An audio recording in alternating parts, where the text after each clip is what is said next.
All right, everyone, welcome back to another episode of the Two Planker Podcast. I'm your host, Ethan Schaefer, and today on the show we have special guests. We got Owen Dahlberg back for the third time, and we got Hunter Hess back for the second time. And guys, thank you for being here.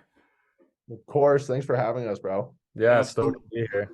Absolutely. So we worked through the tech issues. We're going to see if we can make it work. This is going to be questionable whether we make it to the end, but we'll see. Fingers crossed. Yeah. So where are you guys at right now? Let's give everyone some context of what's going on. We're kind of midway through what you're up to, Hunter. So yeah, just let them have it. Yeah, right now we're in Copper Mountain, Colorado. We have like the first World Cup of the season going on right now. So I'm competing in Halfpipe, and Owen came out so we could film some. And after this, we're gonna go film some street for a little bit. So we're just kind of like trying to get the most we can out of this bit of time. So yeah, Owen came out and we just linked up, and it's been pretty sick. Yeah. And Owen, are you just sitting in the hotel room all day, or did you get hooked up with some credentials? What's your day looking like? Yeah, I got some credentials, so I've been up on hill shooting their runs and stuff. And yeah, UHaul just did the finals today for Big Air, and then Hunter's got his finals tomorrow. Dude, fire. Well, I appreciate you guys taking the time to do this, like in the middle of all this. That's crazy. So let's see. Owen, before we get into like this specific project, it seems like you were on an absolute tear this fall. Like, how many projects were you a part of that just dropped? Oh man, I think I edited a total of 3 different videos, which was Rhythm and Chaos for Deviation Works, the ski company out of Portland, and then Soulstar with me and Hunter, and then I helped UHaul with his most recent street part. Word. And then for filming, did you film for anybody else's project? I think I saw you in the thank you of maybe one or two Oh, others. I helped film a bunch with Ethan Cook's new movie, The Hazard Crew. Yeah, Yeah, they dropped their video called Catalyst, and I helped filming a bunch of that. that's wild. So we're gonna talk about Soulstar primarily. Um, First, I mean, just right off the bat, where did you guys get the name from? It was Down, yeah. that was last year. Last year we were here and we were driving around. I think where were we going? I think we were going to Oregon, right? No, no, no. We were going to Steamboat. Oh We were yeah, going we to were going to Steamboat, Steamboat, yeah. and we were hitting some street and stuff. And so Owen and I started talking about names and just like rifling stuff off. And I had come up with some really bad names. Yeah. Like some really bad ones. I had like a notepad and I was like reading them off to him. And then he started digging through Knowledge, the artist, and was like going through like this mixtape that he had dropped. And we found a song that he remixed called Soulstar. And Owen just like brought it up and he's like, what do you think about this? And I was like, I kind of like it. And then we went through a few other names, but just kind of ended back with that. And that was actually the original song that he remixed was called Soulstar. And we play that at the end of the video. So it just like all kind of like tied together. But Soulstar was pretty dope just because it was like a solo project. And I don't know, it sounded cool. Yeah, just had a cool ring to it. And me and Hunter are huge fans of Knowledge, the beat producer. Like we've used his songs in couple in Magma 2 a bunch and some other stuff. Yeah, we're just big fans of him. So it's kind of, yeah, we were just stoked to use something inspired by him. That's tight. What were some of the shitty names that you came up with, Hunter? Oh, dude. What?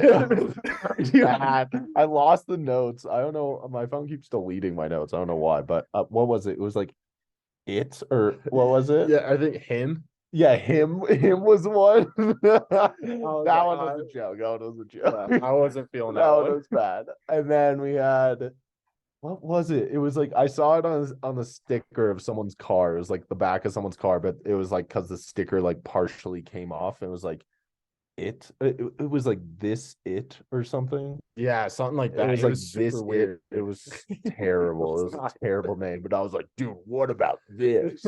And so we thought we would stick with that, but thank God Soulstar came up. Yeah, I like it a lot better. No, I mean that's just part of the process. Like it's Mhm. really uncomfortable, like shooting shit off and then being like, "Nah, that sucks." But Yeah, thank God we're comfortable enough with each other where I know Owen won't judge me for saying stupid shit. so, all right. And so, Hunter, how did you like even decide that you wanted to do this project? Because the last time, I guess the last time we all kind of talked in separate settings, it was like shortly after Magma 2 and like Owen, you were doing the Mill Bastards video. Like Hunter, when were you thinking like, yo, I want to do a solo project?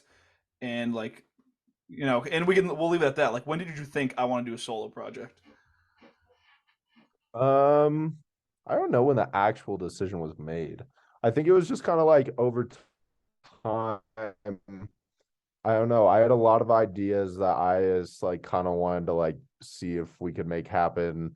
A big one was like the Zog jump, like jumping over the half pipe cutter, and then another one was the U-Haul clip. I really wanted to hit a moving truck. And so I just had like a few different ideas. And Owen and I talked about it for a little bit, and A Hall was saying he was going to be really busy. And yeah, so it was kind of just like I don't know. It was just like a bunch of I don't really know, Yeah, you know? I think we just after Magma 2, we just like kept getting shots that next year, and I was filming for Grace His Collection with the Mill Bastards, and then I don't know, we just kept getting shots, and then it kind of escalated from there of like being like, okay, let's like actually put this together and do something. But then like that first year we had a lot of struggle with like filming, and there's just we went to Oregon once and tried to get a bunch of clips, and it was like the worst weather we've ever dealt with out there, and we just like kept running into all these like roadblocks kind of thing, and like the Zog thing we were trying to get done that year didn't happen. And so that's when it also escalated into a 2 year because we were like, well, let's not put something out that we're not stoked on. Let's like make sure we do this right. Cause yeah, we just cared a lot about this one. Yeah, I guess we had a few street clips that we were sitting on. Nothing like super substantial. There was only one that I thought was like quite good. It was like me when I body slid off the roof, and then I guess the four on. Yeah, you did that first year. Yeah, so we had that stuff, and then we just kind of like, yeah, we had a really, really hard time filming that year. Like we tried endlessly, and it was just really shitty. Like our Oregon trip was really bad. We just spent a lot of time making a jump that didn't work, and yeah, it just sucks. So I think after that we were kind of like, oh, like we should just make a solo project. And I think for me, I kind of wanted to step away from A Hall a bit because I mean that guy's so damn successful, and it's pretty hard to be in the mix with him, you know, like he everything he has he deserves, you know. But like being in that was pretty hard. So I think for me it was kind of like to like just kind of get myself away from it a little bit, you know, and kind of be more known for being Hunter instead of Hunter and A Hall type of thing. Yeah. I mean, the last thing that you want your legacy to be is that's A Hall's friend. Yeah, that's 100% true. Yeah, I love the guy and Yeah, I we love love him. being his friend, but man, I don't want to be known as his friend. so, so Owen, for like just with this project and other projects, are you kind of just generally always filming people and then you figure out what you're going to use it for? Yeah, for sure. Like I love just helping anybody I can. Like if anybody's trying to hit a spot or get a clip, like I'm always down if I can. And I don't, yeah, that's just kind of how it started. And I don't know. Yeah, like with the Mill Bastard stuff, that always has been like a pre-thought process. But a lot of times I just start getting clips and see where it goes. And I think that is also a really cool way to do it. Just keeping it organic and kind of like leaving room for opportunity to grow and see what happens kind of thing. Yeah, for sure. Like, did you guys have any sort of inspiration for the movie? Like, had anybody else done a solo project where you kind of checked that out before you guys went into making this one? I think that was the reason we kind of did it, because we didn't see many people doing that. Yeah, At like least in my mind. yeah, I can't think of any off the top of my head. not Yeah. yeah, like I don't know, like Clayton and like Lupe, like some of the urban guys that I've seen done like full solo parts like that, and but no one's I feel like really done the full like urban backcountry and pipe with Hunt. So we're really trying to like step into that realm and put Hunter's name on the history books a little bit, trying to at least. I think a big piece of it too was trying to include all of it. Yeah, like That was like our big goal, because like I don't know, urban for me is the struggle. Like that's the shit yeah, that like I suck at that. Like it takes me a long time to yeah, like get shit. And so I think once we had those clips, I was like, dude, it would be so sick to include everything together, like make pipe was kind of like a piece of it for me, because I mean that's why I do the majority of the year, but no video shows that. So it was like pipe was a big one, and then yeah, just like doing some like backcountry like magma type builds and stuff like that. We just really wanted to include all of it to just kind of show like diversity in our filming, and how it could be a bit different than what we've been doing. Yeah, definitely. And I think Hunter, I remember from our episode, you were talking about like you look up to the well-rounded skiers, the guys that do good in comps and then also make video parts. And it took me from to the third viewing that I watched tonight when I was taking my notes, where I was like, "Oh shit, this is broken up into an urban segment, a pipe segment, and a backcountry segment." So yeah, I think you totally hit it with like the well-roundedness, and we'll talk about that. But I wanted to ask because this seems like it was like a 2 year timeline. So starting in like 2021, you guys started filming, right? mhm. Yeah. Yeah. And Hunter, didn't you get injured like at some point along the way? Yeah. Yeah, the beginning of last year actually sucked for me. Last year was Yeah, real bad for me. I had a bunch of personal issues and a bunch of problems. I got hurt two different times. I tore my MCL, which is relatively minimal, but it took me a while to get back. And then it was during the Olympic qualifications and stuff. So that was super stressful. And I was trying to like get it all together and try to be okay for these events. And I had a appendicitis as well. So I was just like getting knocked down after getting knocked down. And so I just wasn't able to compete last year, and just like had a super hard time with the whole thing. And I think that helped us in a lot of ways. It just kind of like put a fire under my ass to try to like get the shots that we really wanted, and like really make it something special.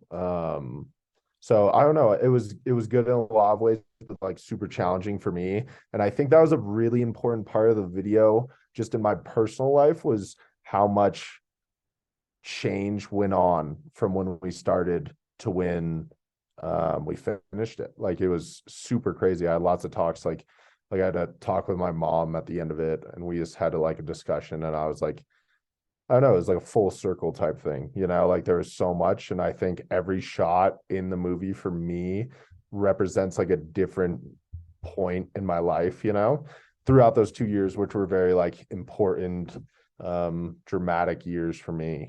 So I think that was huge, and like being able to capture that and kind of show that in my skiing, and like I don't know, it just meant a lot to me because of that. Like it wasn't like with Magma and Magma 2, we filmed in what, like a month and a month yeah, and a a half, month and a half. like super quick. So this one was like, it was drastic, like we had so much skin in it, and it was super challenging. But yeah, I don't know, it was super important in my life, and it gave me a lot of like purpose during a time when I needed it. Yeah. Did you guys think about throwing in anything about like the personal struggles, like getting hurt or anything like that? Because there's only like one shot in the whole video where it looks like you're in significant pain, that pipe shot. I don't know if that's the one where you got hurt, but like, did you Oh. think about adding more into it about all the struggles? I don't think that we just don't really make shit like that. Yeah. I don't know. Ours is kind of just like ski porn. Like we just like love showing skiing shots and making it as sick as possible. So in my head, that wasn't really an option. I don't know, maybe later in my life, if I have a cool story, I'll make something dope. But I don't know. For now, it was just kind of like it was more of like a personal thing. I don't know. Do you think? Yeah, we never really had that idea to like really kind of go in on the storytelling piece. And like personally, I sometimes get a little bored with videos like that. Like some are done very well and it's like the stories are really cool. But in this case, yeah, just making a really good ski porn video that we all love and like someone can just rewatch over and over again. Like that was kind of our goal to like make a timeless piece that people are gonna watch forever kind of thing. Yeah, dude, I think he has succeeded with that one. This one was just like it's another one of those like instant classics. Same way I think of like both the Magma videos. It's like, dude, it's just timeless. And I think it's because of those. It's because I mean we're going to talk about the three shots that I have in mind, but it's because of those banger shots where you're just like, what the fuck just happened? Like those are the shots that take it above and beyond. But That's it. all right, so let's hop into it. Let's try it with the video. All right, you guys should be seeing that screen Yeah, now. we Yeah. can see that. So the first one is the one I'm sure the most people have been asking you about. Dude, the U-Haul wall ride, the moving U-Haul wall ride. I don't know. I had the idea for a little bit. I just really wanted to hit a moving car. Yeah, he's been talking about that for years and So long. so long. And it also was just like a struggle to find the right spot with like a rail that was right next to the road. And yeah, it just took us a while to really figure that one out. That one was a struggle. That one was actually like so challenging for us to dial in. We had because I had that idea for a really long time and Yeah. we really wanted to make it happen. And we just couldn't like logistically figure it out. But I like we would bring it up all the time, kind of as a joke throughout the year. Like we'd be like, oh, what if the U-Haul clip, like we could make it happen, we could make it happen. And then we were in Oregon and we had a trip out there and we were blowing it. Like there was so much snow and we could not get a shot to save our lives. Like we were just like, it was such a terrible trip for a while. This was the next year after our first really bad Oregon trip. And Yeah. we went back and we like went up to Hood the day before and built a jump up in the backcountry there, and it was the shot actually was in the movie. I did like a dub chuck blunt on it. It's like towards the end, and we went up the day before. We built that feature. We drove back to Bend, which is like 2 hours away, and then we woke up at like 3 or 4 a.m. Drove back up to Timberline and like started hiking back to the feature. Like finished cleaning up with Polly, got it all like dialed and then built it like or I guess finished the build and then got the shot on it. It was probably like what like noon at that Yeah, I point. remember we like got the clip before noon. So we were stoked. We were super quick with it because we knew weather was coming in and we were kind of freaking out. So we got that shot and then we were like, well, we could make the most out of today. Like maybe we go check the Govey Bridge and like see if that looks doable. And because we knew this spot would kind of work for it, but we just didn't know how well. So we went and scoped it and we were like, yeah, dude, this would actually be fucking sick. We could get it done. There was enough snow. So we were trying to figure it out logistically. And I found the U-Haul place and it was like 30 minutes away. So we were like, oh, fuck it. We got to do it. We got to do it. So Paulie and I were like, we'll go down, we'll get the U-Haul, and Owen sacked up big time, like huge. And he was like, dude, I'll stay up here and I'll build the spot. Because we were on such a time crunch. So we're like, dude, are you sure it was raining? Like the worst weather. He's like, yeah. Pouring rain. Yeah, it was so shit. And he's like, yeah, don't worry about it. Like, I'll stay. So we drove my truck down. Super funny scene at this like weird U-Haul rental place, like in the middle of fucking nowhere, like just odd. This lady had like a crazy cat. Paulie was loving it, and we rented the U-Haul, drove the U-Haul back up. Owen was pretty much done with the spot when we rolled up, and then we just had to like clean it up a little bit. There wasn't much we had to change, and I think we got it like within an hour. Yeah, I remember it took him a couple tries to like or just like figuring out the speed with it because first he was like hanging onto the back of the U-Haul and that wasn't working. And so what happened was like, yeah, Paulie, who was driving our buddy, holds Hunter's hand, like slingshots him in, and then that's how Hunter got the speed for it. And then Paul just kept going. Yeah. I think the hardest part of it was Paulie figuring out the speed to stay next to me, because a lot of the times he was like too far ahead of me, so I couldn't actually like catch up with it. And like he was kind of like too far away, so it was hard on him to drive it. Like, and the funny part I always think about this clip too is like he's driving on the opposite side of the road. yeah. So like that's like oncoming traffic lane. And luckily it's like government camp, so nobody's up there right now. No one cared. cared. Yeah, so nobody cared, luckily, so it worked. But yeah, pretty funny that we were just doing that.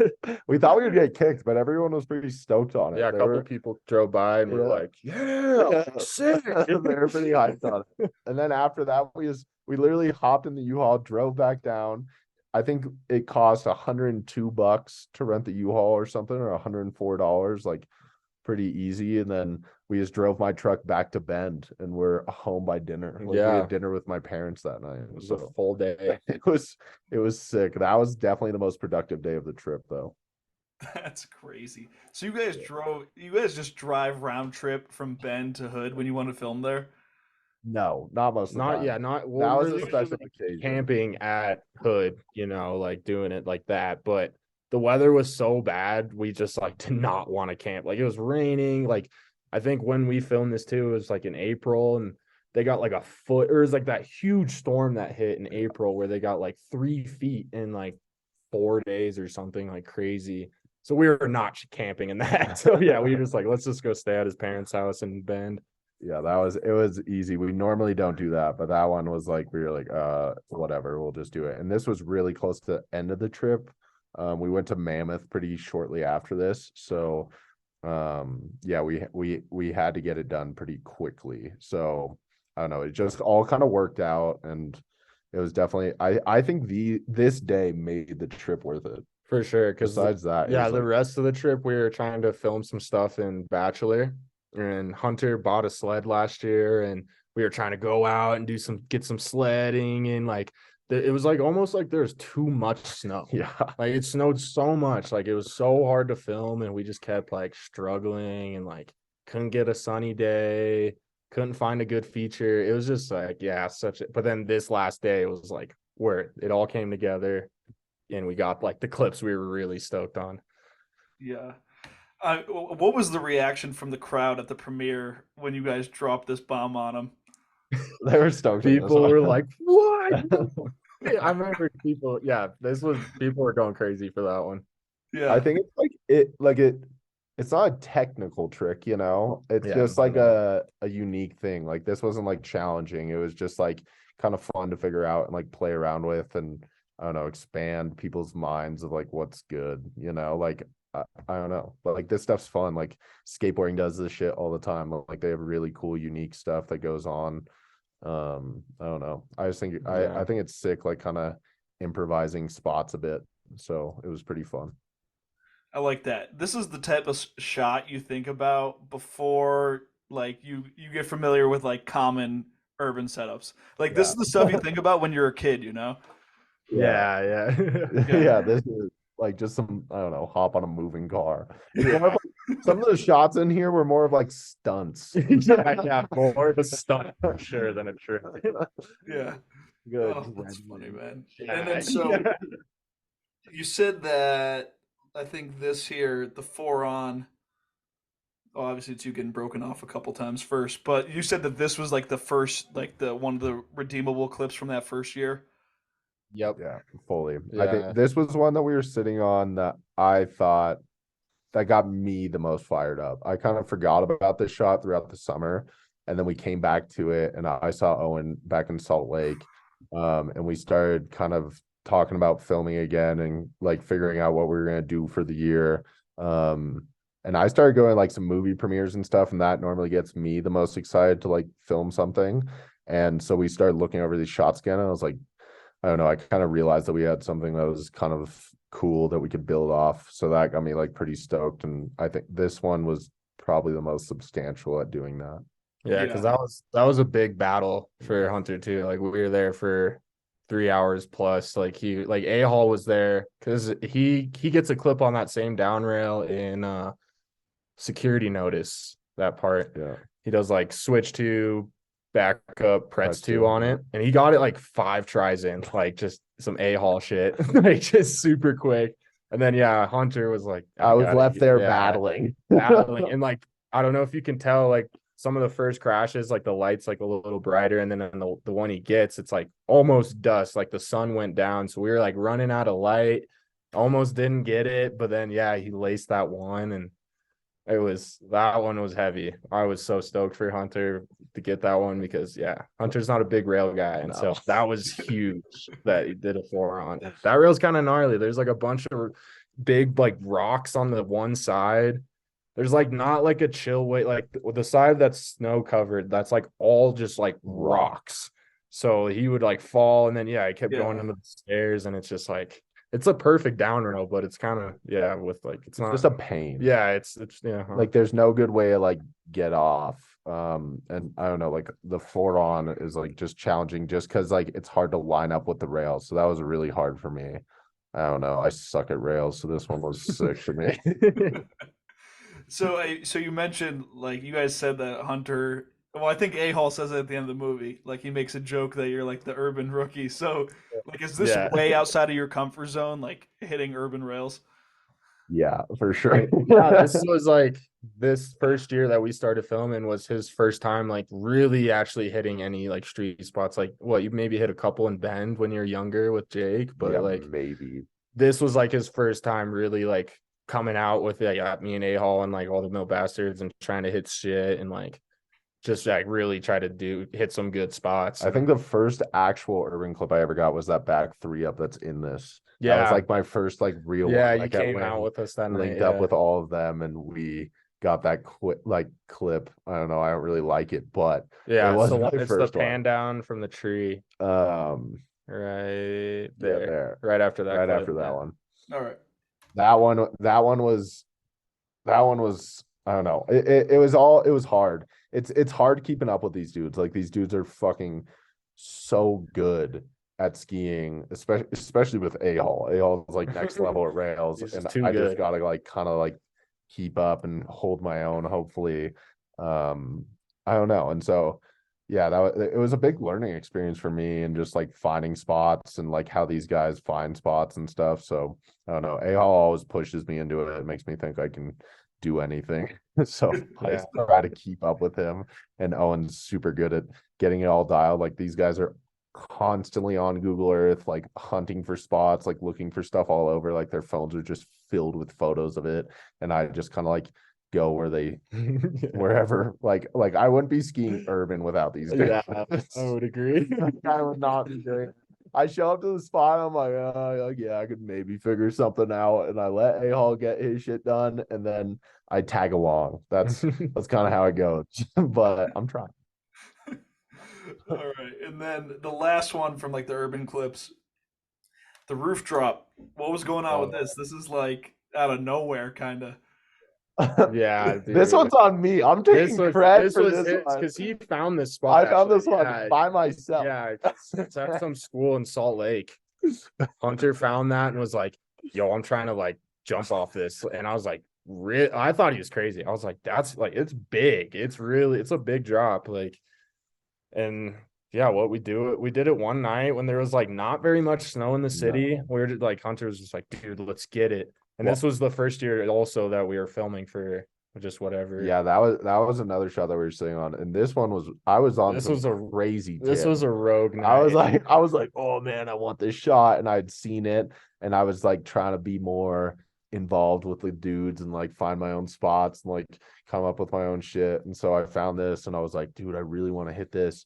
And I was sleeping on my buddy's couch at the time, and I convinced him. I was like, yo, is there any way you can drive me to this school? Like it just snowed that night a bit, or it was snowing.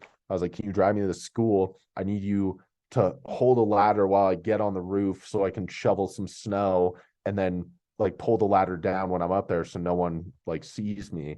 Because it was kind of lit up and I don't know, it was kind of high bust, it felt. So I was like, can you do that? So he hated me for it. I had to buy him some stuff. I think I bought him like a Chipotle burrito or something. Shout out to Cameron Broderick. But he drove me over there and set up the ladder for me. And I climbed up there with a pushy. And then he pulled the ladder down, and I spent like an hour or so up there just pushing snow, just like all along the roof to try to make that lip. And then he just like slept in my car for a while. It was like 12 o'clock at night. And then I called him. I was like, yo, put the ladder back up. So he put it back up.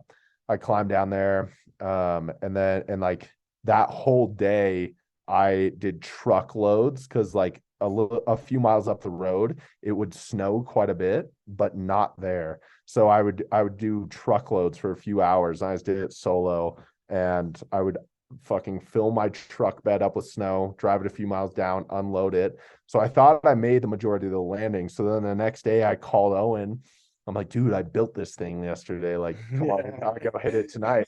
He's like, all right, like sounds cool. So he convinces Gucci and Ryan. Yeah, Ski Bum and Gucci Logan. And so they were like, yeah, we'll come, we'll help. And we roll up to the spot, and it snowed more that day, and the plows plowed everything I did off to the corner. And I was like, fuck, I'm so sorry. There was nothing there. It was like I never did anything. I was like, where's the landing? I spent like a few hours doing this. I was so proud of myself, and like nothing was there. So these guys like bossed up, they killed it, and we all just did pushy laps for a few hours, got the landing relatively built, went up. Luckily my snow pile was still there, which helped us a lot because the snow was pretty bad. We pushed that lip, and then the ladder that we used to get on the roof, we used for the drop-in as well. And we just like leaned it against this, like, I think it's like a heating unit. You can kind of see it in the back of that shot. And so we had to have that, and then 2 pumps in between just to try to get enough speed to get on there. And the speed was a really, really big problem. It was super hard. Like I couldn't get to the top of it. So we kept trying to do it. And eventually it worked out. I think I hit it once, and luckily it slid. I couldn't see anything because all the snow like covered my face. And then I like landed and plopped back because it was too much of an impact. And then we had to take the ladder out, put it back down for me to climb back up there, put it back in as the drop in. It took me a few more. And then this was the second hit. So it was like quick in and out. But I think it was like 2:30 in the morning by the time we were done. Yeah, it was like 3 a.m. It was like middle of the night. It was a rogue night. It's a big one. And then I went back to Cam's house, who I was staying at the time, and he was like, "You get the shot?" I was like, "Yep." He's like, "All right, no." And that was kind of it. I was stoked on that one though. This one's wild, man. This one, it's kind of hard because I bet in person it looks so much bigger. Like, how do you even? That's probably the best way to show how tall it is. That kind of diagonal shot on it. Yeah, that's how it's big. And we were like, also a hard thing is like I wanted to get like, because Logan was filming on the roof with them, and I was like, oh, we need like an in-run shot, but like we didn't really have a way to get a light up there because the generator was at the bottom, and our extension cords wouldn't reach to the top of the roof. So the top angle shot that Logan shot was way too dark, and you just like couldn't see anything. So that's why it's like, but I also like how you don't really know what's going on a little bit. You just see Hunter like pop over and just like jump down this building. Like it's like pretty crazy. Yeah, that's wild. It looks like I don't know. This seems like it's just editing, but it looks like the lights come on right as he's going up. But yeah, I kind of did a little editing tweak, so it, like you can see, you can see them fade away right there. Yeah, we would only turn the lights on when I dropped it in though. That was something that we did because it is kind of a neighborhood, so it was. I don't know. It felt high bust. I definitely was worried about, because we were getting on the roof, and like anytime you get on a roof, like cops get bummed. Like it's just not a good look. So definitely had that factor of high bust, and we were trying to be super low key, and that's why we went pretty late as well. Yeah. All right, that's all I got for. I mean, I have other shots from the urban segment, but we'll keep this moving along. We'll get to the pipe segment. So, I mean, dude, it's like the shot. It's the shot that sells the trailer. Like this shot is just crazy. Oh, yeah. So the double over the pipe cutter while it's cutting. It's just Yeah. wild, bro. That's sick. Yeah, this was like the most like prep we had to do for a shot, like Ever. because it just took so much time of like, because like we were trying to figure out like who would do it, and then I remember we were out that the first year filming some shit, and that's like the when we went to Steamboat, Yeah. and then that's when Hunter was like, "Yo, like we should like, do you think Copper would do this?" And then you had like some contact with like the park dudes there, Yeah. and just texted him like, "Yo, I'm trying to jump him," and like, I sent him a photo of Dumont airing over the Zog. I texted Noah, and he's a good dude at Woodward, and I texted him a photo. I was like, yo, man, I have an idea. Is there any way we could talk? He's like, what do you want to do? And I sent him the photo of Dumont airing over the Zog. I was like, this, and he was like, I'm down. yeah, he just said, "I'm down." It was so sick, and we thought that was like during Christmas last year, so we thought that we were just going to get it done right away. We were like, oh, it's happening. Like he's going to do it this weekend. And it was like during all the Olympic qualifications and stuff. And Sean White was actually doing like, Oh yeah, he was training, and Owen came out here just to film pipe. Like we were going to film some pipe. Yeah, because that we were gonna film part of the pipe segment at the copper pipe. At the copper pipe, and Sean White was fully had it booked out, so we couldn't even go in. So we ended up hitting street for that whole week, and we thought we'd be able to get it done, but then it didn't happen at that point. And then we had on and off conversation for a while about it. I kind of didn't really think it would happen, and I don't know, it was kind of weird. And then Noah just kept hitting me up about it and being like, yo, you still want to do this? And that was like a really big piece for me. And I was like, yeah, I really do. And so he has hit me up about all this insurance stuff that I had to get. And I have no idea what it, like, I had no clue what to do. I was so lost. I was like hitting up people asking if they knew about it. So I had to call a bunch of random places in Denver, some insurance providers, and ask them if they would cover it. I didn't really go into detail about what we were doing, but I kind of just was like brushing over it, because in order for Woodward to let us do it, we needed commercial insurance for the project. So everyone on site had to be insured.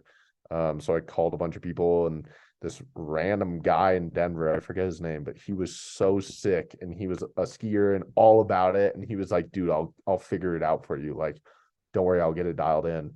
And he just fully figured it out, gave me like some crazy deductible, like super easy. I was like, all right, like cool. And signed the paperwork, got it sent over to the Woodward people as we were coming up. And like all the Woodward guys were so sick about it. Like they had to jump over some serious hoops to make this happen. So shout out to them. Shout out to Powder Corp. Yeah. Like they were really, really influential in this. And they're just like diehard fucking skiers and snowboarders. Like they just want to make cool stuff happen. So they were like super about it. And so we just set a date. We had like a 4-day window, I think, where the insurance insured it all, and Woodward was down to make it happen. So we had a 4-day window. So we drove up there. It snowed really bad when we drove up there. And then the next day was really slow. And then we had a window the day after that. And then the next day, more snow was coming in. So this day lined up, and Owen and I went up and just kind of like we would make snowballs on the deck. The pipe was still open to the public, and we would make snowballs on the deck and just kind of like make these lines. So I like knew how far I needed to jump, because I think they wanted me to clear. It was like 52 feet or like, something down the half pipe. When they first were like, oh, you have to like, clear like 50 feet. We were like kind of nervous because it was like barely making that. Yeah. Like barely. We're like, man, is he gonna clear it? Like, I don't know. It was bad. Like, because I don't travel down the half pipe very much when I ski. I have more of a direct line. And so this was like super hard for me, especially like doing tricks. And so we would set up all these snowballs and draw all these lines where I had to like drop in and how far up I would have to go. And I made all these like points that I knew. So then when the Woodward guys rolled up, they were like, all right, do you feel relatively okay about it? I was like, yeah. And we showed them my takeoff spot, and we marked them with flags. Then they shut the whole half pipe down. and then we went up and I started to try to make they like measured out the 50 feet or the 52 feet or whatever it was that they wanted me to clear, and we measured it out with the flags. We stuck those in, and that's when it all became real, at least for me, because that was so fucking big, like 52 feet or 32. I don't even know what it was. Yeah, that's when I started getting nervous too, because Yeah. I was like, damn, he's like not gonna like he's not making it, I wasn't kind of thing. close. And like the Woodward guys were definitely, because I remember I was standing on the other side of the wall, like watching it with this one guy, I think Noah, and he was like, yeah, man, I don't know, he's not cutting it. But then once they put the pipe in place, Well, it was I like, had one that I cleared. oh, there was I had one where they're like, one. okay, like he did it, Yeah, like he did it. this is gonna work, you know. I mean, because looking at them, it was like impossible. I was like, I don't know. I was going really big. I was just doing like cork nines and really traveling down the pipe, and it was really hard for me. And I was really trying to push it, and I had a lot of pressure because it was like, I don't know, all these people. We spent like an okay amount of money trying to make it happen. Everyone's there just like for me to like try to make this thing happen. So it was like it was some serious pressure, and the whole trip was just for this. Like we drove from Utah to Colorado just to make this happen. Like Cook came out, like we had serious people like trying to make this happen. And so we were like pushing for it. So I did one cork nine and I cleared far enough, and I looked up at Noah, and Noah's like, that one looked good. And I was like, put the fucking cat in, like, let's try to make this happen. So he is like, we went up, we put the cat in. When the cat was in there, I realized that my marks were fine and I wasn't too worried about it. And so I had all the points pretty lined up. So I think I did one hit. I did a cork nine, and went like okay size, like not super big. And then second hit, I did a dub 12 safety, and I thought that was kind of it. Like I thought that was going to be the shot. And I kind of like took my helmet off, thought we were all done. And like went down to Josh, who was one of the photographers, and he was like, I didn't know him super well, so I thought he would be a little bit more honest with me. And I was like, because I had talked to Owen, and Owen always kind of gasses me up and is like, yeah, it was cool, dude. Like he knows I just jumped over a fucking half pipe cutter, but like that was sick. he didn't really want me to do it again. But I don't know. I kind of felt like, because no one was really that excited. Like no one was like overly hyped up. They were kind of just like, yeah, like cool. And so then I went down to Josh and I was like, dude, what do you think? Do you like the photo you got? And he was kind of reluctant, and he was like, yeah, it's all right. And I was like, fuck. And I like kind of knew it. And I was like, do you need me to do it again? And he's like, I don't want to tell you to do it again. And I was like, would you like for me to do it again? And he's like, I would like to change the angle and try to see if I could do it better. And I was like, all right, cool. I'll go and try again. So I like went back up. And yeah, just like stood at the same spot, told Owen I was like going, and got the dub 12 blunt. It was pretty scary for me. That one was terrifying, actually. It's crazy. The only thing you really notice when you're going up, like half pipe hits are pretty similar a lot of the time. Like, I don't know, you train so much. Like, I know I can do this trick pretty easy. But man, the fucking sound of that thing, It's loud. It's so loud. It's going, like, yeah. It's so loud, like right next to your ear. It's insane. Like it was just so much force and so much power. And when I went back up for that last attempt, or that third attempt, I was just kind of like, I don't know. I was like, how often do you get to do this? You know, like I don't know if I'll ever get to do this again and have these people here and have this be approved. I mean, especially in the US, like never thought something like that would happen. So I don't know. We were able to do it, which was super sick. Yeah, this is just insane. And so, just like you said with your training, like you know that you just have this trick on lock, like so good that like you're not even worried about if you could land it or not. Yeah. I mean, half pipe is such a repetitive thing. Like you do tricks endlessly. Like I don't know how many dub 12s I've done. I mean, I've gotten super played on them still, but I do them quite often, you know. Dub 12 blunt was a little interesting. I don't do that all the time, but I know I can do this trick.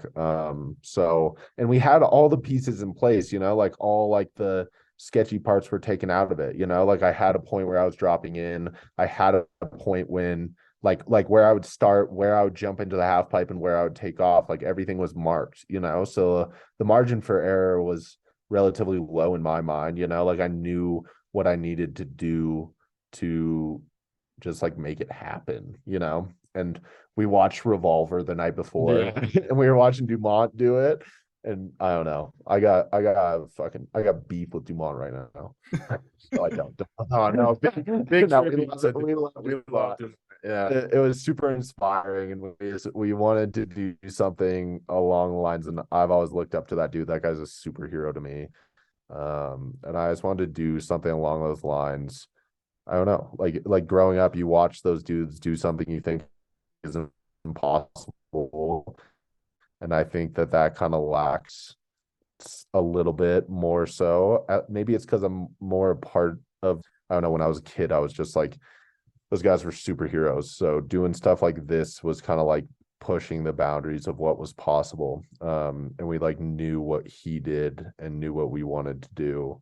And yeah, so I mean, he inspired it. He showed me that it was even relatively possible. That guy's done so much stuff. We just watched what Grand Bazaar. He does the cutout the pipe. cubed half pipe, and that Jay-Z song comes on. And that was the song I was listening to when I was doing this, because I was just like trying to channel some Dumont psychotic fucking mindset. And so I don't know. I don't know. Those guys inspired me, and my biggest goal in life is to emulate anything that they ever did. So that's what we really wanted to do, or I really wanted to do. Yeah. This is one of those like Evil Knievel stuntman shots. Like this is yeah, it's a stunt. Yeah. It's a stunt, dude. It's a stunt. I don't know. This one is something to me that's super sick, because like we come to Copper all the time, like always, and even right now, like we could look out and look at that half pipe cutter cutting the half pipe. So I think that's sick, just to like kind of have a piece of it, like you jump that thing, like that thing, like that's so cool for me. So I don't know. This was a personal endeavor that I'm stoked on. It's so tight. And I think I've said this on the podcast before. I think that back in the era of ski magazines, and basically back in the age of photo shoots, there were a lot more stunts, because all you needed was something that just looked cool. Like that's the only thing they cared about. Like, does it look sick on camera? It wasn't, like, is it technical? Like, it just doesn't look good. And this is something that like it just looks sick as fuck, Yeah. It's No, just crazy. I'm stoked on that one. I'm stoked I went big enough to make it look cool too. That was like a big worry of mine, that I wouldn't go big enough. Like, I don't know. I definitely went big enough. Yeah. So that one was sick. I don't know. I'm stoked on that. That's something for me that will live on for a while in my head. Yeah, that's so tight. I'd love to see the photo did you post the photo that he got? No, I was trying to get in some magazines, but those guys stink. Dude, I was gonna say that's a total magazine cover shot, depending on how what he did with it. Got is unreal. Yeah, too. Josh killed it. He did such a good job. That guy was actually like the best. Like, I'm stoked on that one. That Woodward has that kind of hanging up in the barn and stuff. But yeah, hopefully I would love to get that printed somewhere, because it's a really special photo for me.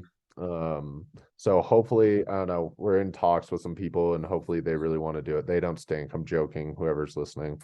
But yeah, please print that photo. I want that photo printed. I'll send it to you. But yeah, I don't know. Hopefully it gets printed somewhere. But yeah, this one was sick. That's so tight. Yeah, like when I reached out to you about this was the shot I wanted to talk about. It's unreal. I mean, there's some we could talk about it if you want, but there's some like mind bender rotations in this. Like the one is 625, like this Misty. Yeah, It's just a rotation like you do not usually see. Yeah, that one was hard. That's like one of my personal favorites. That right there. Pike said, yeah, just with the Mew and that rotation, you just don't really see many people. Like, I don't know if anybody really. It's like just the set for it is crazy. Yeah. Like it's just. And like, he was like trying that the day before, and like was doing it way smaller. And we like got a clip of him doing it, and it was like really small. not like really small, but like way smaller than he did it in this one. And then that next day we go out and Hunter just was like, I'm doing it bigger. And then did it like that. And I was like, okay, that was it. Like that's what we were looking for. Yeah, That's we had to do that a few times. That one Yeah, took a because while. you were like trying to figure it out too, because just like how he had to set it and like I remember you were doing it into the bag a little bit. Yeah, I tried it in Try the to airbag because they yeah, had an airbag there, and it was uh-huh. way scarier. Way yeah, it's You like gotta way like scary. gap the airbag gap. And so I like launched in the air. I'm like flying sideways, doing a front flip. Like it was so gnarly. I hated that. I didn't think it was super possible after that. But then Ona and I talked about it for a while and we kind of figured out how we wanted to do it and like the rotation and stuff and how snowboarders do it. And they kind of like lead with their body and then rotate with the grab. And so that was kind of like the idea, like send more of like a front flip and then let the mute pull you forward. So I don't know. That was kind of the idea with it. But I love that job. I'm stoked on that one. yeah, that was so sick. Um, all right, and then we'll go to the backcountry shot, the closer. This one was just, I mean, there's so many shots just like scrubbing through here are just so gnarly, but this one, I'll play this one real quick. This one was one of my personal favorites. I just love that, like, I don't know, I love that rotation switch. It's Mhm. just sick. Yeah, that's also one of my personal favorites. Oh man, that is just so tight right there. But the next shot is like the one that, everyone lost their minds over. It's just so you're just in the air for so long and traveling so far. It's insane. Yeah, this was it. This was a process for us too on this one. Like this was like almost didn't happen. Bro. Like huge shout out to Gavin Rudy and Topher. Like those two guys really came through that day and helped us out with it. They're the reason That that worked. that happened. Yeah. I mean, that jump took it out of us. That jump sucked. We tried so Because long. yeah, like pretty much that was like that's last spring. We went out there and like you knew last spring, like the weather last spring was not good. There's like 4 sunny days all of May, pretty much. Like, and we went up there the day or 2 days before that, built it, tried to hit it, and didn't bring enough salt. No, it was like 4 days before Or yeah, because we like had some two chill yeah, days because there's between. 2 chill, yeah. So it was like a couple days before. We'd hit it with Tyler Sosnowski helped us build it, and then UHaul was also helping us build it. Or no, we built it, then came back and hit it. Yeah, we built it. We built the whole lip one day. A Hall and Ty helped us out Yeah. and like fully did it with us. Um, and we fully built this thing and put it all together. Just the lip though. We didn't really touch the in run too much. Hiked out, came up I think it was the It was next the day. next day, Yeah, yeah. we came up the next day It and was a nice day. It was sunny and yeah, it was warm. and A Hall was filming with Faction, so he wasn't able to come with us. But then we had who was it, Ty and Jed, Yeah, and then Jed came up with us. and so they came up and we tried to have a session on it. But we ended up salting the lip first. We brought as what felt like a lot of salt. Yeah, we I like thought we had a thought it ton. was enough, but not. It was nowhere near. We like brought it up. We salted the lip first, and then there was so many like holes in the cloud that like it was really hard to tell where the sun was actually going to be. So what snow was actually going to be sun affected. So we just salted the lip, and I went up and hit it once, and it's an easy jump to guinea pig. Like you can just go straight to the knuckles. So I just went really small, aired to the knuckle, and then kept trying to like hit it and figure it out. And throughout that process, the hike was huge on this, first of all. And then we would just find different spots that we tried to salt. And so we would just throw salt on the in run and then the transition. And so there was like all these different parts to this jump that needed salt. And when you dialed in one piece of it, another piece would be ruined. Like it wouldn't work. Like the salt wouldn't hold because it would get sun affected. And that it took like half an hour to hike this thing. Like It it was took a huge forever. hike. So it was just super hard. So that first day, I didn't done the trip 14 before, so I just wanted to try to pull it out. And I think like I don't know, probably like fifth or sixth hit, I like tried one, and kind of landed, but it wasn't super good. And I didn't go super big. I kind of knuckled it. So we went back up. He did a dub backflip and Jed did a dub front flip. First try. Yeah, They like, both did that first try was on it. super Yeah. sick. And so I was pretty hyped up, and I was like, all right, like I got it. And I did the trip 14 again, and I thought I got it. I wasn't really sure. So I hiked back up to Owen. I was like, what do you think? And he was like, like it was all right. Yeah, because like on the one he did that day, the landing, like he does his like leg lifts up, and it was just like not a clean landing, It didn't not what you want. And like I just felt bad because I was like, I know like he doesn't want to hike back up there and try it again. But I was like, dude, that wasn't it. Like you should go back up. And then you tried it like a couple more times. I really or, like tried to get the speed that day, I couldn't. and then it just got worse. It just got so bad. And then we were like, clouds rolled in. We like waited a while, and it just wasn't working that day. So then we ended up calling it. Yeah, so we had a hike out of there, and I was Yeah. like brutally exhausted at that point. That I was like actually, it was the most physically drained I think I've like ever been. Yeah, because I was dead. And then we had to chill for 2 days because it was raining really hard. And so we got some other shots in the meantime. I think we got the tree the clip. tree, we got the tree Yeah. clip, and then maybe one other, the Misty 5, maybe. Oh yeah, Yeah. the Misty 5. Yeah, so I think we got 2 other shots in the amount of time just lower in the trees. And then, but I was so hungry for this. It felt like the girl that got away. Like I wanted it so bad. I was like, man, I need this shot. So it was not looking good that third day, but we were like, fuck it, we'll go up. Yeah, because it was like it was saying like the next week was just gonna be straight rain, and then the one day that we did it was like 30% rain, but then it said it was really windy. Yeah, and it was cranking on the top of Palmer that day.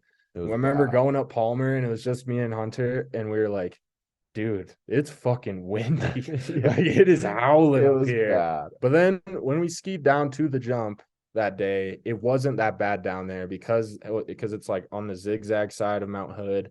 So it's kind of a little bit protected, I guess, just with how the wind was coming that day. So we got lucky with that.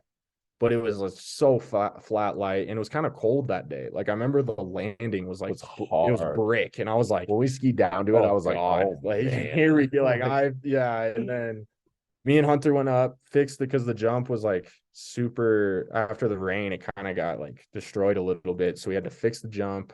We brought lots of salt this time. Hit ton of salt. A lot of salt. Big shout out to Topher. He brought a lot more salt. He's the salt god. But then Topher and Gavin were lapping the park, and they weren't going to come up originally. No one wanted. No one was going to come up because it was like a shitty day, and like nobody wanted to go hike out there. And me and Hunter were just like, we have to get this. Like this is our last chance, pretty much. And then I convinced Gavin to come up, and then Gavin convinced Topher to come. They show up, and then you hit it. I hit it once. I did a dub 10 first hit, and it was like massive, like fucking huge. It was terrifying. I landed and I was like, all right, it's go time. Like we got this. And the light, because like I would drop when there was pockets in the cloud when I could see. And it was super hard because where I was dropping in, like you couldn't see the jump at all. So I had no real idea if it was sunny or like what the deal was. I couldn't see any of the guys either. Yeah, like everyone was just like, it was just a really challenging spot. And so I was like, oh, whatever. So I hiked back up and I went to look at the lip, and it looked okay, but it was such flat light that I couldn't see any detail in the snow. So I just side slid down the lip, and I was like, oh, like whatever, it'll be fine. Like I just thought it was chill. I thought there was like some ski marks in it, but I didn't think it was really bad. And then I hiked back up, dropped in. I was going to do the trip 14. I just wanted to get this shot done. And like went to take off, and I mean, you have so much speed coming into this jump. Like my hips were all set. Like I had to use so much power to like get through this, and I like set for it, and my skis sunk probably like 6 inches into the lip, and I just flew. I did like this massive cork 7, was like so scary, like cat out, like so red. Landed it somehow. Like he was fine. Yeah, I was chill. Yeah. I went back up. and I look at the lip and there's the ski marks. So like my because I was taking off so aggressively, I had to use my inside edges, and I put so much power into them that I just like fully sunk. It was And like a trench. it was the like marks from the first hit that I fell into. And so what had happened is that we salted so much on the first day that we hit it and then we left it. So it pretty much just made like a skeleton for the lip. So all like the internal stuff was gone. Like there was nothing below it. So when I came back up, I started freaking out and being like, I yelled at Owen. I was like, dude, this isn't gonna happen. Yeah, because I was on the like far He's ridge getting this far. long lens angle, and he's like yelling at me because we don't have walkie talkies. Like we're kind of loose operation up there.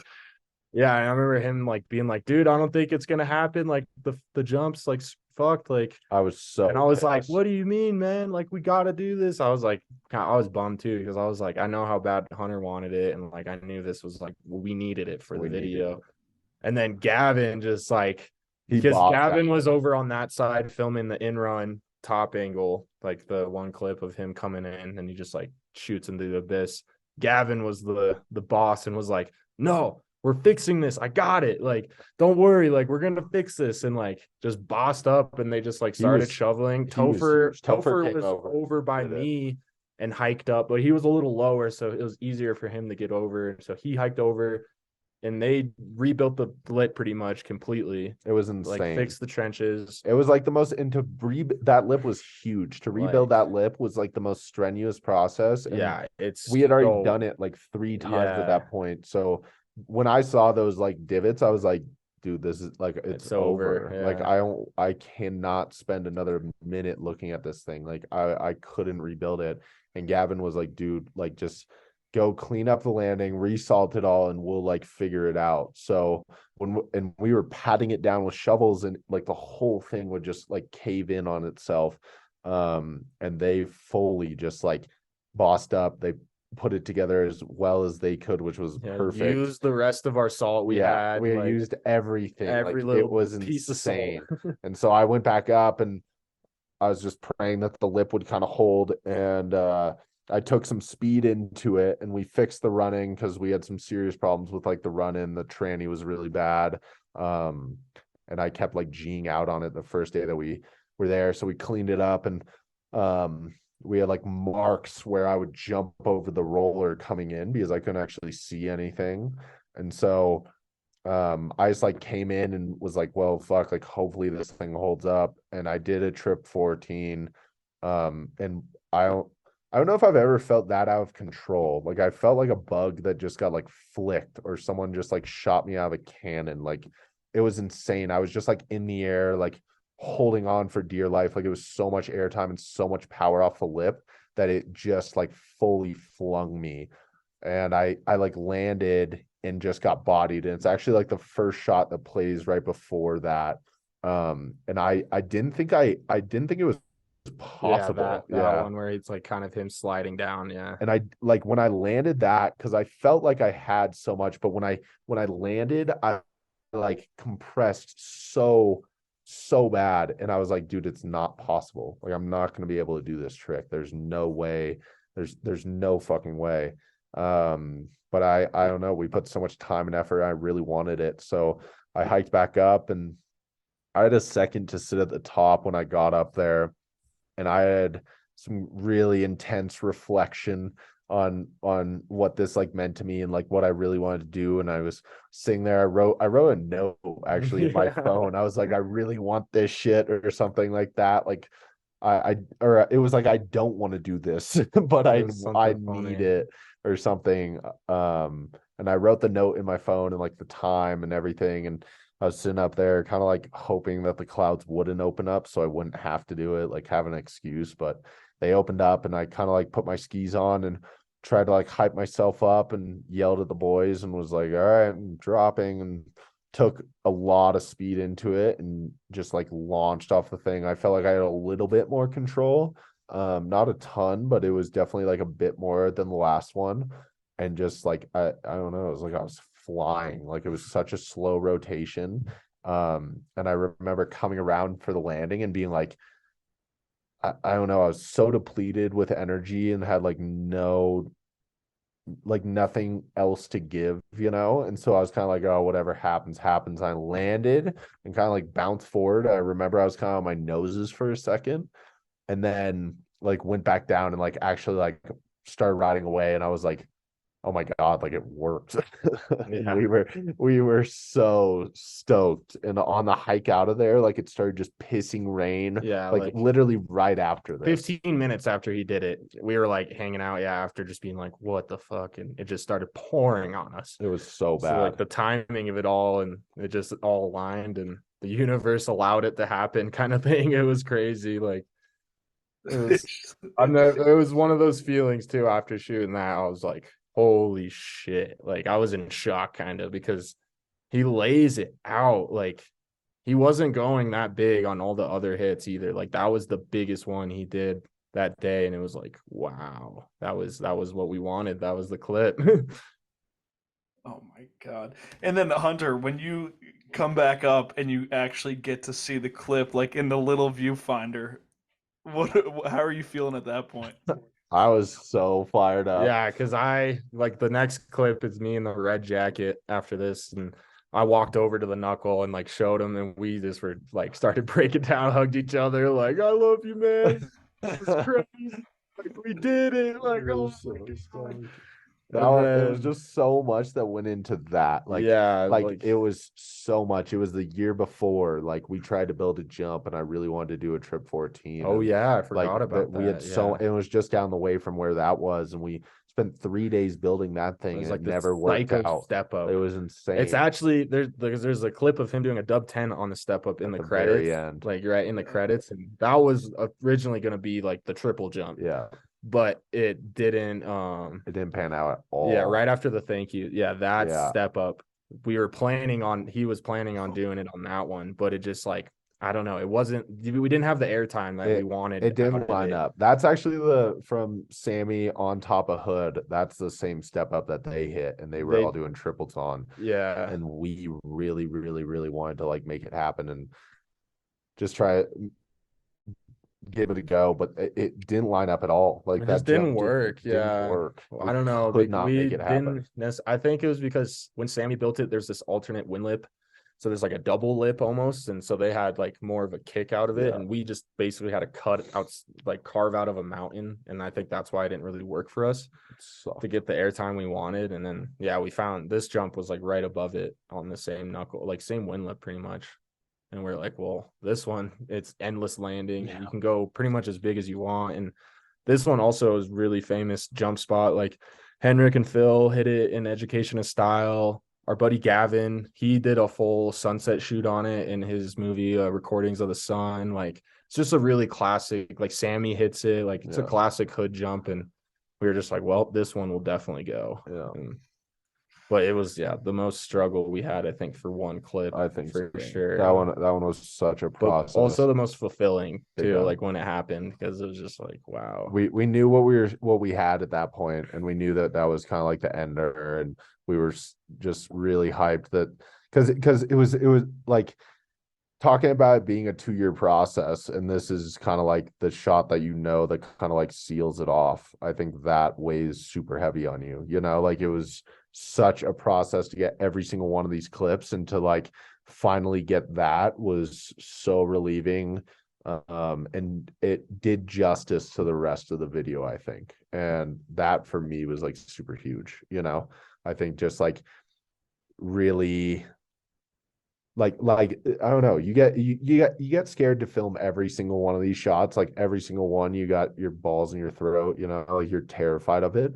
But yeah, so like each one of the shots like weighs heavy on the next, like you can't do one thing that's really cool and then the rest of it just be pretty like subpar or average, like that's not you respecting yourself when you like stood up to it, and like faced the fear. So I think this one was huge just to like end all of it. It was kind of just like the final thing, capped it off. We still filmed after it a little bit, but not a whole lot.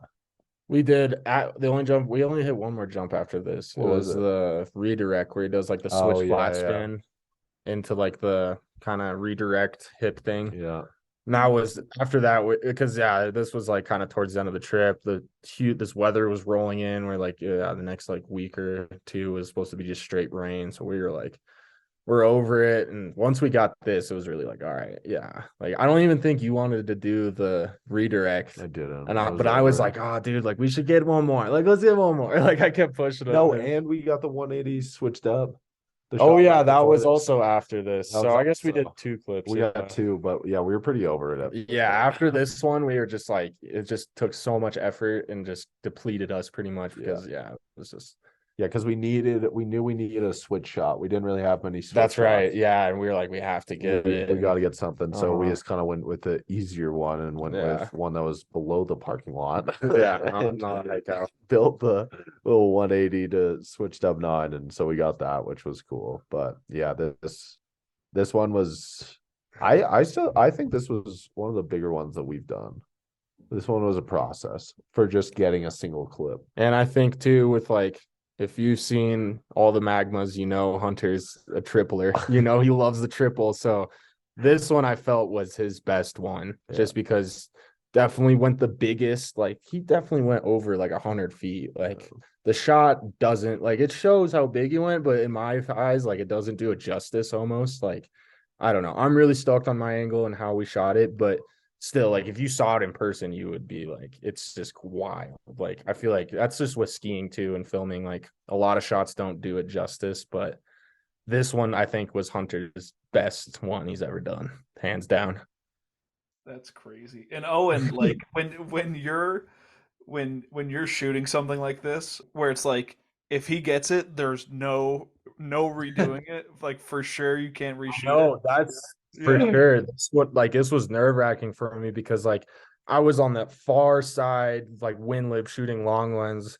But the day like before I was using a tripod because it's really far, and like I was like, I have to do tripod, and I really don't shoot much tripod stuff. Like I'm a big handheld guy. I just do everything handheld. And yeah, the 2 days before I was shooting tripod, and then this day I even started doing the tripod in the same spot because I liked the angle. But then like I don't know, like my movement, because you're on the side of this steep hill, like super steep hill, like where there's like a crazy drop, and I'm like trying to film this tripod angle. I don't know. I was struggling with it. So I was really nervous that I was gonna blow it. And this was the one that I ditched the tripod and I just went full handheld. I was like, no, what? I'm just doing me. Like I gotta do how I like it. And it worked out. Like I'm really stoked on how it turned out. And that's something with Owen too. Owen has a lot of times when he could fuck up and it would be like catastrophic, but Owen doesn't fuck up. Owen's on all the time. The guy, like he's a extreme professional when it comes to like making this stuff happen. Like he doesn't fuck up a shot. He gets it perfect when it needs to be perfect. And like this entire video is a collaboration of that, like it's when I can put on, but it's when Owen also puts on. Like Owen doesn't give up. Owen builds all these spots like the exact same I do, like it's a group effort, like I'm the guy on the other end of the lens, but like Owen's the guy that makes it all happen. Like this is his fucking thing, like he puts so much time and energy in it. Like when I'm done skiing, but like Owen goes and like grinds it out to make these videos like something special, and he always like comes out with something that's a real like remarkable piece, like he puts it together and gives it a feeling and adds the like flavor to it and makes me look good. Like he's the fucking man at it. Like it's really amazing, and I wouldn't want to film with anyone else. Like I've never worked with someone who puts in that much effort, and I think that was very like predominant in Magma when we first started filming it. We all like UHaul and I saw that, and it's a team effort. Like when we all three film together and we like just get stuff done, it's all of us working, like it's a group effort. We put our all into it. It's huge. So Owen doesn't fuck up. Like I have full faith in putting my life on the line to like make that trick happen.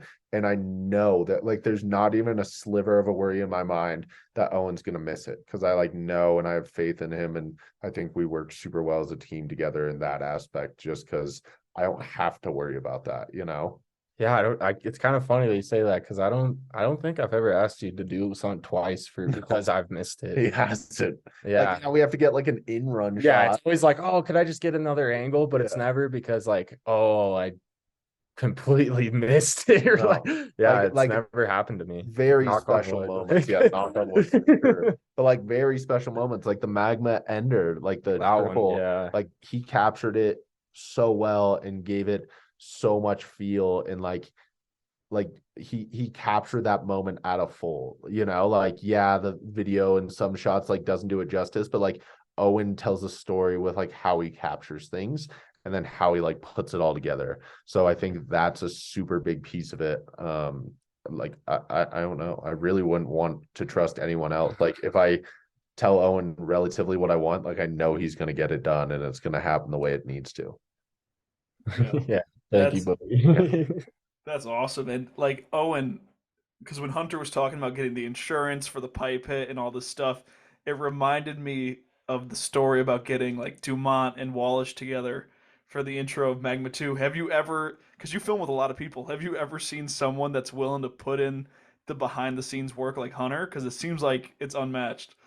Like, yeah, for sure. Like, and there's something special about Hunter. He knows how to talk to people and just convince them. I swear, like he's just got that charm where like he could convince anybody anything. Like I'm like confidence with that because I always am like, man, like especially with the Dumont Simon shit, like or the Dumont Tom Wallace shit, where I was like, dude, how are we gonna get them to come do this? Like, there's no way. And he somehow figured it out and got him into a church. And I was like, all right, let's do this. Like, it's wild. Yeah.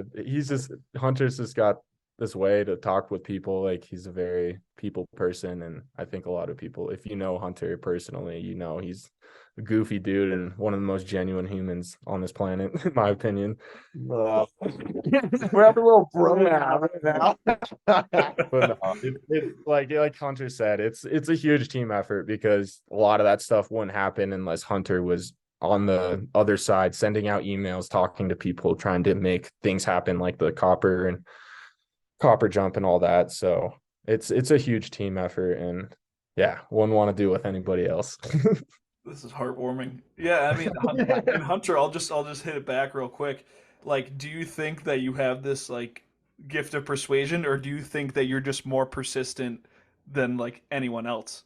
I don't know. I don't think. I think I'm He's pretty persistent. I would say so. I think I'm really scared of like not of moving on to something else. I think that's like my big thing. I think I'm just like really terrified of like missing out on an opportunity or like leaving something behind.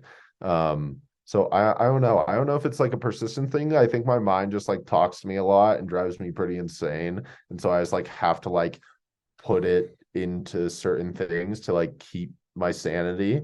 And I think like these types of things are really important, you know, like I don't know what I would do without skiing, and it's given me so much, and it's given me a lot of shit but a lot of good stuff. And I don't know. I don't know what I would do without it. And so I just feel like I should put all that I can into it. I know that I have a small time window where I can do whatever my mind leads me to, you know? And it's been a long road to get to these points, you know, like it's been like a lot of like my parents believing in like the process and like kind of like I don't know, not letting me give up on a lot of like my dreams and stuff. And I don't know, there's a lot of times where you get like super knocked down and you're super bummed and you're over it and you don't want to be doing this anymore. And I don't know, it's grueling being a athlete, you know, like it's like I don't know, a lot of people don't think it's like a legitimate career, and a lot of people don't think it's like a super like you're not bringing in the big bucks a lot of the time, you know, so people just kind of like dog it and don't see like what the actual benefit of it is. And so you got to kind of like get through that, you know. I had like a lot like I've never really had like a legitimate job besides skiing, you know, like I've been super fortunate to like have that. And yeah, I just put everything I can into it to just like make that younger me like stoked on what I'm doing. You know, I think like Henrik talked about it in one of his videos, and he's like, I'm just trying to make little 12-year-old Henrik stoked, you know? And I think I relate to that in a lot of ways, you know, because I've been doing this shit my entire life. You know, I've dedicated a great chunk of my life and given up a lot of things to try to make skiing something for me, you know, to try to like devote myself to it. And it's given me a lot in return. And so I just want to like try to do as much as I can for the time period that I have of being proficient on my skis and being good. And I don't know, it's led me a lot of things. Like I wouldn't have met Owen or AL without it. I wouldn't Yeah. have met a lot of people that are super deep, like really rooted into my life. You know, all of my best friends are from skiing, and it's given me so much and so many amazing experiences and like travels and stuff like that. And so I don't know, I want to make that younger me stoked and let him know that all his hard effort and kind of like shitty times didn't go unnoticed, you know, like I'm living through it, and I'm kind of trying to enjoy it to its fullest and just do things that people don't think about all the time. And I don't know, dude, this stuff for me is also like an ego boost. Like it's selfish, dude. I filmed an 11-minute video of myself.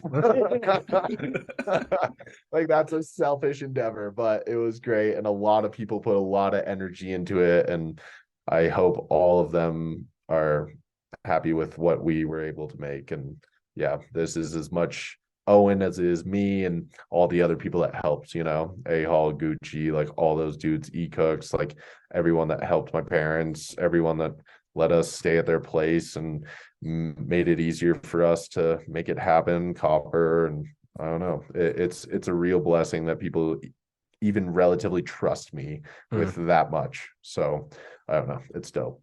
Long answer to a simple question. No, I like that. I like that. So, I mean, we'll bring it. We'll round out. We'll do a couple viewer questions just to, just let these people talk to you. Cade, Owen, how long does it take to edit something like this? Ooh, That's a good one. that's a good question. It's challenging because a lot of times I have to kind of crank and like speed edit because with the film festivals like High Fives and IF3, their deadline is like middle of July, and you have to have at least a rough cut with like for them to accept you. And if you don't give them a good enough cut, they're not going to accept you. So I've always like been done pretty much editing a lot of stuff by middle of July. With this video, it took me, I would say, I don't know, like right after we got done filming in May, when we shot this stuff, like the last couple clips, I just went straight into the booth and started editing. But then I don't know, I like we got like the song style and everything, but then it took me a while to like really figure out the flow in my head of the video of how I wanted to lay it out. And like because me and Hunter have talked about like how he wanted it, but he also just trusts me to kind of just like do it. Like I know his vision and what he likes to see, and I also have a vision as well. And I think I can really relate to Hunter because we both have similar visions, and I think that's why it works out so well. But this one, like, it took me a while at first to like figure out the flow of it, but then once I figured it out, kind of thing, I like cranked it out in like a month or something. And once I finished this video too, it was like crazy. I got this like weird like deja vu like feeling almost like when I was putting it together. It was really strange. I don't know. I've never had like a feeling like that with a video where I'm like putting shots in and it all just kind of lays in like perfect. And I'm like, it's like feels like I've made of this already, but it's like I haven't. And I don't know. It's hard to explain because I've never felt it before with a video, but it was really special to put this one together because yeah, just a lot of meaning behind every clip pretty much. Yeah, that's awesome. That's a great answer. And Cade also asked, we can just do this one quick. What was both your guys' favorite spots from the film? We talked Oh, about this earlier. favorite spots. What was yours? My favorite shot that we got, I think, was probably the like switch wall ride on the tree. That one scared the Oh shit out of yeah, me. that's also one of my I favorites. love that shot though. I think that shot's super sick. 'Cause that's like another classic, like kind of a classic hood spot. Like, um, some who hit it? Someone hit it in one of Oliver's Roasted. in roasted. They did a Oh, who hit switch like 180, um, switch 180 to like 180 out, and then it's in Gypsy Island. If you know where that is, it's like right when you're coming up to Timberline. It's that little tree pocket that's like you go around in the parking lot pretty much, like right at the top, and there's like you can build a couple of jumps in there, and that's where the tree is right in there. I don't know. That one was really cool because it was just like classic spot. Hunter did not want to do I that did trick. not want to do And I that. had to convince him. I was like, you gotta just hit this switch, man. Come on. That one was scary. Yeah, That one took a few that one tries was to really get to. sick.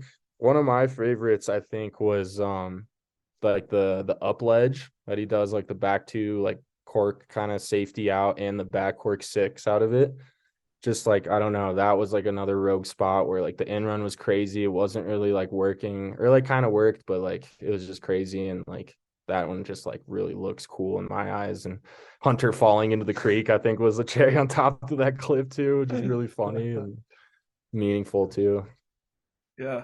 The We're in, U-Haul clip too Yeah, the UHaul is clip one is of my favorites that we've gotten. yeah. That was I mean that's just an all-time clip right there. Yeah. People are for sure gonna copy that in some manner, or be I influenced hope. by it, and like, that's a great shot. I hope That'd be so. sick. Yeah. All right, last one. Strategically save this one for last. So Jens Donberg, are you guys coming to Sweden for Magma 3? I don't know. Yeah, I don't know. We're in talks and we're figuring out Magma 3. I won't say if it's happening or if it's not happening, but yeah, I don't know. We're filming and yeah, I think that's all we can say. All right, Be on the lookout, maybe. we'll leave it at that for Magma 3 talk, but Yeah. um that's all I got. I'm gonna leave the screen share up because our videos have been working much better without like being in screen share. Yeah. So is there anything you guys want to plug? Obviously, check out the movie. Everyone can see it on the screen. People listening, it's just Soulstar full movie on the Magma YouTube channel. Yeah, anything else you guys want to plug? Any people you want to thank? How you want to leave us off? I don't know. Yeah, just big shout out to everyone who helped us with this video, like Gavin, Topher, Ski Bum put us up for a while in his Yeah. RV. The Hess family, they let us stay at their place for a while and fed us every day. And Cameron big shout, Broderick. yeah, shout out to Cam. Just everybody who helped us in any way with this video. Just thank you, and cannot thank you guys enough for helping us make this one happen. Yeah, I think that was yeah, all the people behind it. And especially like I don't know, Vocal, Marker, Dolvello, and Skull Candy, like those companies back to this project, which was sick for me. They believed in that, which was really cool, and they helped us out a lot. So shout out to them. Yeah, I don't know. Shout out to everyone that just like helped. There was a lot of spots, so it's kind of hard to say exactly who, but anyone that helped, anyone that watched, anyone that Yeah, listened thank you to for this podcast, you guys are awesome. Yeah, I don't know. You putting us on this yeah, podcast thank is you. sick. Thank you.